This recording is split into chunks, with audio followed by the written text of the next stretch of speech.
काफी थक गईं, तो उन्होंने अपने प्रियतम श्री रामचंद्र जी से पूछा कि अब हमें कितनी दूर चलना है और कितनी दूरी पर पत्तों की कुटिया बनाकर रहेंगे। देखी लक्ष्य आतुरता देखी आखिया अति चारु चली जल छुए। चार माने होता सुंदर, जल छुए जल छूने लगा। ये माने होता पत्नी, आतुरता व्याकुलता। तात्पर्य है कि जैसे ही आगे चली और वो जब व्याकुल हो गई तो श्री राम जी अपनी पत्नी सीता की थकावट से उत्पन्न व्याकुलता को समझ गए और उनके सुंदर नेत्रों से अश्रुधारा बहने लगी। अपनी पत्नी की व्याकुलता थी माने प्रियतम श्री रामचंद्र जी, ती माने होता पत्नी। अतः श्री रामचंद्र जी अपनी पत्नी सीता की थकावट से उत्पन्न व्याकुलता को समझ गए और उनके सुंदर नेत्रों से अश्रुधारा बहने लगी। तात्पर्य यह है कि हम बहुत दूर चल चुके हैं, सीता जी कहती हैं, और मैं बहुत थक भी गई हूँ, मुझे अब आगे कितनी दूर चलना है। इस प्रकार से जो सीता जी की व्याकुलता को देख करके श्री रामचंद्र जी की आंखों से अश्रुधारा बहने लगती है। इसमें काव्यगत सौंदर्य है, भाषा सुकोमल मधुर, अवधि भाषा, शैली चित्रात्मक और मुक्तक, छंद सवया, रस करुण रस है, अलंकार अनुप्रास अलंकार।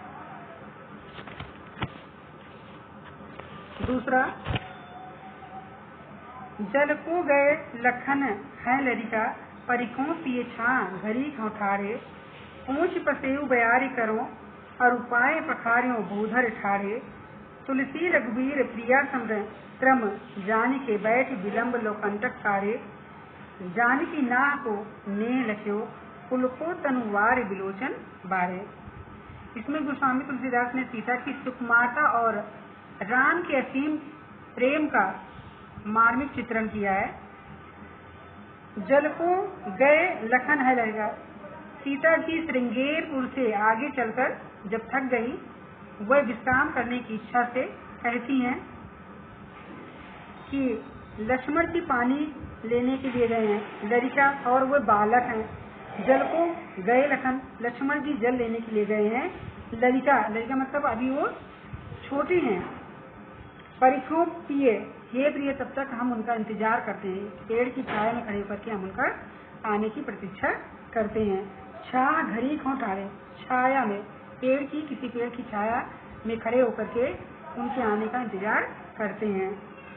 पहुंची पसेव बयार करो, इतनी देर में मैं आपका पसीना, पसेव माने होता पसीना, पहुंच करके, बयार माने हवा कर दूंगी, और उपाय पखारियों और गर्म रेत पर चलने से आपके पांव जल गए हैं, पखारियों माने मतलब धो दूंगी, तब तक मैं आपके चरणों को धो दूंगी। भूधर ठारे, अर्थात आप कुछ देर के लिए बैठ जाइए।